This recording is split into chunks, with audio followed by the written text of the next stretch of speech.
Oh, hello, my name is In Vivid Color. I am the coach of the South Texas Sableyes, and this is going to be your battle for Week 13 of the NPA, the National Pokemon Association.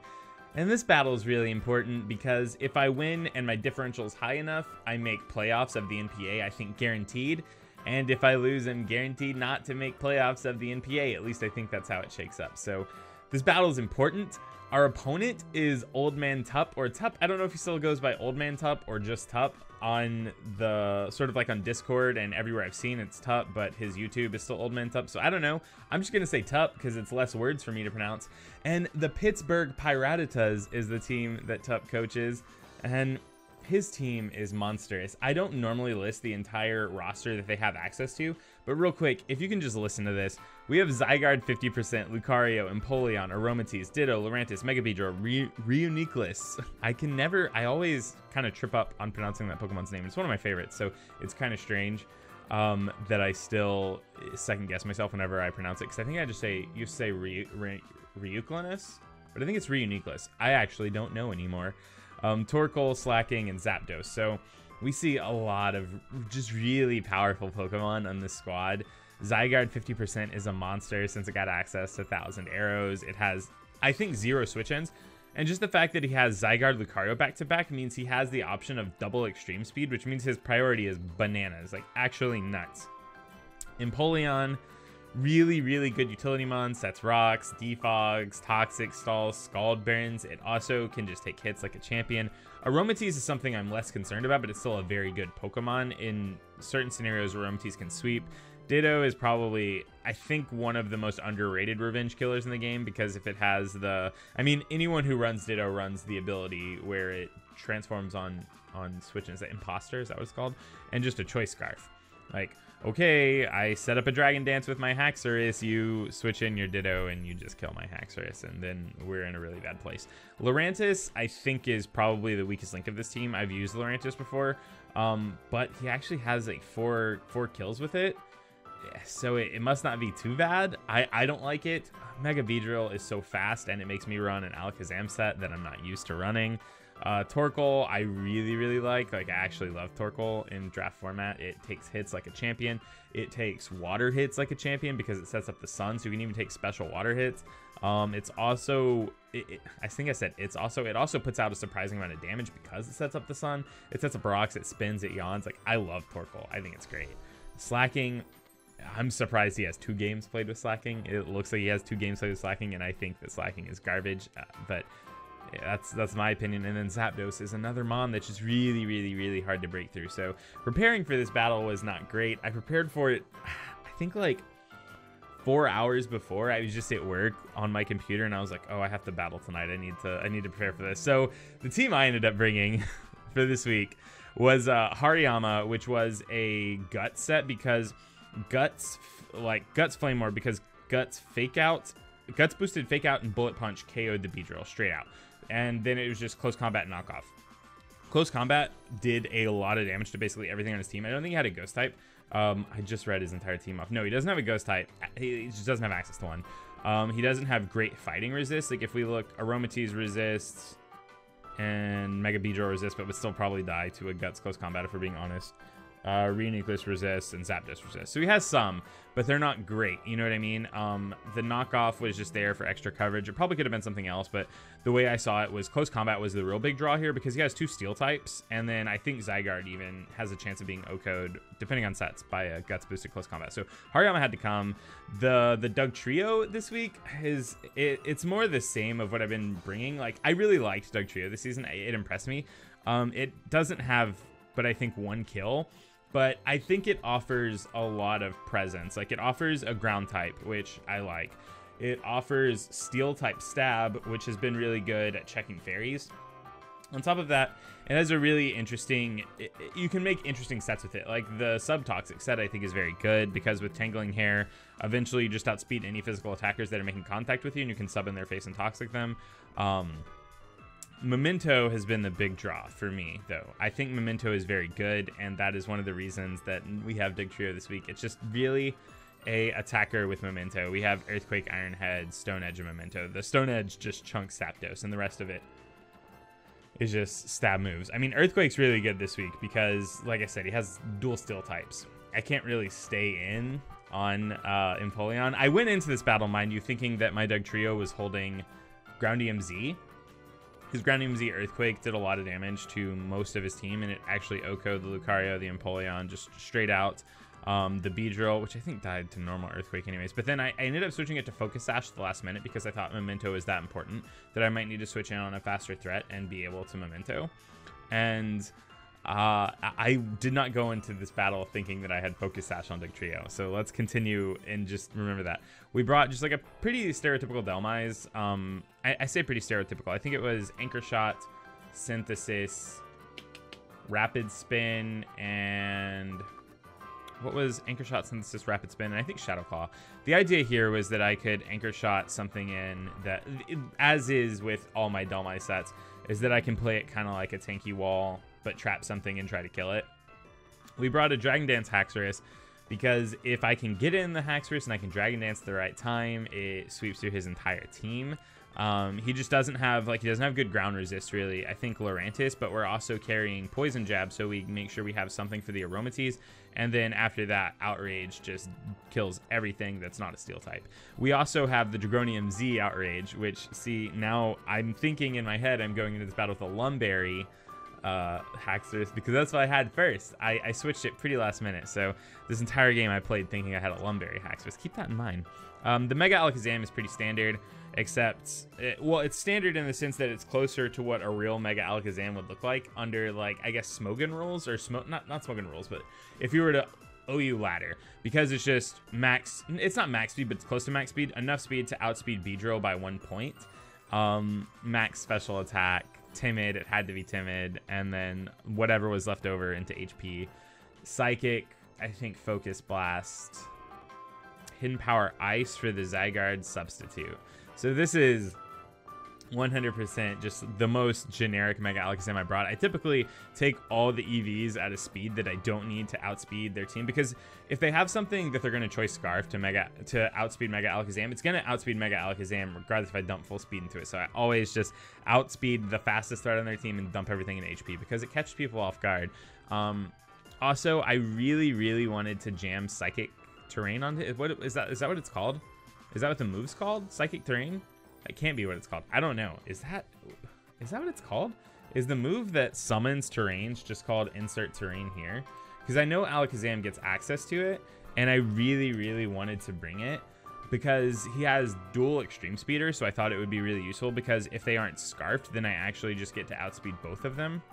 Is it just called Psychic Terrain? Yeah, go figure. That's the name of the move. So I really wanted to jam Psychic Terrain onto my Mega Alakazam. I just wasn't brave enough. I'm not gonna lie. I thought I would just put myself in a position where it wasn't great, so I didn't do it. I thought Substitute would basically do the same thing because Mega Alakazam can OHKO, Lucario, and Zygarde if I switch in on something that I force out and sub up. That was the idea. And then we brought the Yen Mega, which I've brought twice now this season, and really I just brought it because it checks Steel types relatively well. Yen Mega just has the ability to sort of get Steel types with Bug Buzz, so it's just a choice specs. Bug Buzz, Air Slash, U-Turn. I think I opted for Giga Drain because, for instance, a choice specs Bug Buzz does to Zygarde over 50%. Basically, if I can switch into something that I outspeed or speed tie with, because his team was relatively slow except for Mega Beedrill, then I hit, I just click Bug Buzz, I do the damage, and then if I can do it again, great. Just, I needed something to break through his slower mons. I think a Choice Specs Bug Buzz does 50 to 60% to Aromateas too. So I could, two-shot that. Just everything that resists Bug Buzz, which was a lot, I kind of get him. And Bug Buzz also gets past substitutes, which I was afraid of sort of like a sub-coil Zygarde set. So if he subbed up, I could switch in my Yen Mega, eat up probably 1 Extreme Speed, potentially, if he was running Extreme Speed and not just, sub-coil, 1,000 arrows, insert whatever other move here. then I would be able to crack in with a hit, and it would have a chance to do a lot of damage. So that was the idea. That was the team I brought. The team Tup decided to bring was Zapdos, Lurantis, Zygarde, Lucario, Empoleon, and Aromatisse. This team is super threatening.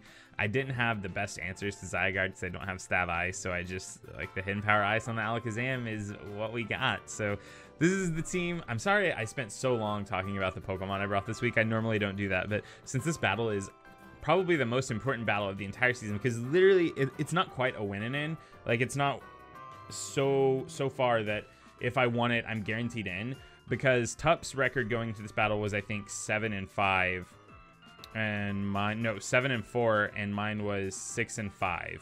So if I win, we both go to 7-5, and depending on differential, because he was 7-4 with plus 11 differential, I think, and I'm 6-5 with plus 3 differential. So I have to win with specifically a 3-0 so that I tie his differential, and then we tie for second place in like our division standings. Like, if you don't know how the NPA works, there's different divisions. So there's like the red division, the blue division, the gold division, and the silver division.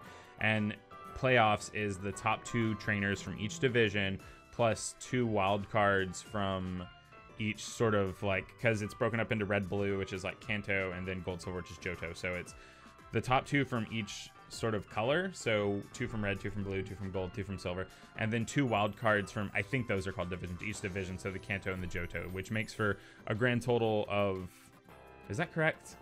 It makes for 12 people in playoffs. I don't know if I did that correctly though. Yeah, I did. 2 from each division. Yeah. So it makes for a grand total of 12 participants in playoffs. And specifically, I had to win this battle with a 3-0. So that's why I wanted to talk about it. I wanted you to know my thought process going in. I didn't prep for it for very long, but I spent a lot of time thinking, like, not, I mean, I obviously didn't spend a lot of time, because like I said, I built the team 4 hours before, but I spent, I don't know, I don't want to say I spent a lot of time, because that wasn't a lot of time prepping, and I certainly didn't do like test battles or anything, but I just spent a tremendous amount of mental energy preparing for it. Let's put it that way. I don't know. I feel like I'm rambling at this point. So let's just get into this battle, and we'll react to it. I didn't do this live. I know my last battle with LA was live. I don't know. If you prefer lives, let me know. I prefer post-comming things now. I thought it would save me time in the long run, but it doesn't. It actually costs me time, because live comms, you just do it, and then you edit it down. Easy. Post-coms, there's a lot more to it. Anyways, the moral of the story is we're gonna get into this battle, and we're gonna react to it, and then, you know, let's get going. I've been talking for 10+ minutes, and it's just talking about teams. Let me know if you enjoyed that though. All right, let's react, friendos. I actually really dig the Chatot shirt. There's been this like running theme of every time I start a battle off, I comment that I like or dislike a trainer's clothing. So let's keep that up. Anyways. We lead off here with Hariyama. It seemed like a really safe lead. I kind of wish I had led off with my Yanmega at this point. But Hariyama had Fake Out, so I didn't see any reason not to lead off with it and then get the burn. So I get the burn for free. Nothing happens. We also get to reveal that this Zapdos has leftovers. Makes me think it's going to be more defensive. And my Hariyama is super fat, like max HP. So I think I can take hits pretty well. It turns out I can't, but I stand and go for the knockoff anyways, and look at that damage. Like, Hariyama's a monster. So if Hariyama got Drain Punch, I think this set would actually probably push to, in sort of like Smogon tiers, like the UU tier. Anyways, I switch out because Hariyama is still very valuable with both Fake Out and Bullet Punch. I go right out into this Doug Trio. It's a really bad play if he has Heat Wave, and I'm still under the thought process that I just don't have access to my Focus Sash, which I do currently. I could have gone for an Iron Head here, just assuming he would switch out, but realistically, looking at the damage, well, I mean, it was a crit though, I guess. That's something to note. So we go for Stone Edge on the Zapdos, because it would have killed it 100%. We end up getting a crit on this Lurantis, so it does a lot of damage. We also reveal that the Lurantis is in fact leftovers. So I don't know. I could have stayed in there. Sort of thinking through this, like I could have stayed in there, but I'm still under the impression that I have Ground DMZ, so I don't make the play to just stay in and go for Iron Head, because Iron Head from this range would have been, I think, a 2 or it would have been a 2 or 3 hit KO. But basically, I just would have been pushing damage because the Lurantis was kind of like a typical set, and it super powered or Leaf Stormed me. It just would have killed my Doug Trio. We go for an anchor shot on the Lurantis, hoping to trap it in, and knowing that it did knock, like it used knockoff against me, and did, I think it was like right at 50%. If we look when this Poseidon comes back in and account for leftovers, it was a little bit less than 50%. So knowing that, the Lurantis probably is not going to be able to do much to me, just at all. So I was really trying to anchor shot it in. He sacks off his Zapdos. I think it was a really good play. I don't know if he expected the Zapdos to live, or I don't know, because it definitely would have died to also like a Power Whip, but I wouldn't have gone for that. Maybe I would have died to a Shadow Claw too. We got paralyzed by the Zapdos, which is unfortunate. He goes out into his Poseidon. He sets up Stealth Rocks, and we trap this thing in. My thought process here is I can trap this thing in, not thinking about the fact that it could have Ice Beam, and go for Rapid Spin. I don't know why I didn't just go for Rapid Spin on the first turn instead of trying to trap, but you know, it goes for Ice Beam. I thought it basically was going to not have a damaging move, and then the Ice Beam comes. It makes a lot of sense because I have a pretty hefty ice weakness on my team, like Gligar, Dhelmise, Haxorus, so I don't know why I didn't think through that better. So Rocks are up to stay. I lost my Dhelmise for basically no value here. We go back out into the Hariyama. I know he has one switch in, like at all, to close combat, and it's this thing. I really wish I'd had Heavy Slam on my Hariyama, thinking through it after the fact, but I needed a way to sort of take out Mega Beedrill without it being Mega Alakazam, because Mega Alakazam is like kind of obviously good against Beedrill because I'm always going to outspeed it, but he can just switch it out. I don't know. This is my thought process. I probably should have packed Heavy Slam for this thing just in case. I'm in a point where I'm okay either sacking off my Hariyama or predicting a switch here, so I just go for another close combat. I have Bullet Punch, but I know Bullet Punch is not going to do much at all to the Aromatisse, so we actually get another close combat off, like 2 in a row, which, I mean, it makes sense. We outspeed the Aromatisse for sure because I've put some amount of speed EV into Hariyama to outspeed some of his slower threats. Which I think Aromatisse is so slow it doesn't matter. But I don't know. I thought it was a good play to double close combat. He told me after the battle, like, that was really smart. He goes out into his Zygarde here. I just go for the Bullet Punch to try and get some damage. He goes for the 1,000 arrows. He's going to take me out and also reveal maybe his item. I think it's pretty big. So this actually, like, spoiler alert, for 3 seconds in the future, does reveal that he's Life Orb. So this is really comforting to me because that means that he's not Choice Band, which a Choice Band Extreme Speed 100% Oko's Mega Alakazam, the set I have at least. And also this gives me sort of breathing room from this being a Z Crystalmon or potentially like a substitute set. Like, you typically just don't run sub Life Orb sets. So I switch in my Alolan Dugtrio thinking this is a really good spot to Memento here. I'm not entirely sure to this day. I'm not entirely sure if this was smart. So then I go into my Haxorus, and now I know for sure he cannot click Outrage. Or, I mean, he could, because when I was running Calix, like, -2 Outrage to Haxorus still had a chance to Oko, which is wild. That is bananas, if you ask me. I just clicked Outrage. I didn't think I could risk it, realistically. I should have clicked Dragon Dance, or I should have clicked Z Outrage, which obviously when I'm looking at the screen, I know I have access to a Z move now, right? But in my head, I'm still like, it's okay, just click Outrage. If he switches into his Aromatisse, then you get confused, it'll heal. You know, like, it'll be fine. You'll heal the confusion. So we Outrage into the Aromatisse, and it just says... this is something I didn't know. I did not know that if you outraged into a fairy type, you didn't get confused from the outrage ending. And it was something I had to look up after the battle, because in my mind, I got confused and I got healed from the Lumberry. So I went for a poison jab here, knowing 157% that he was just going to kill me. Like, he was just going to take me out. I got the poison, which was really, really dope, because that means this thing can't just sweep with Calm Mind. But I knew he was going to kill me, and he goes for another Calm Mind. And at this time, I'm just like, what is going on?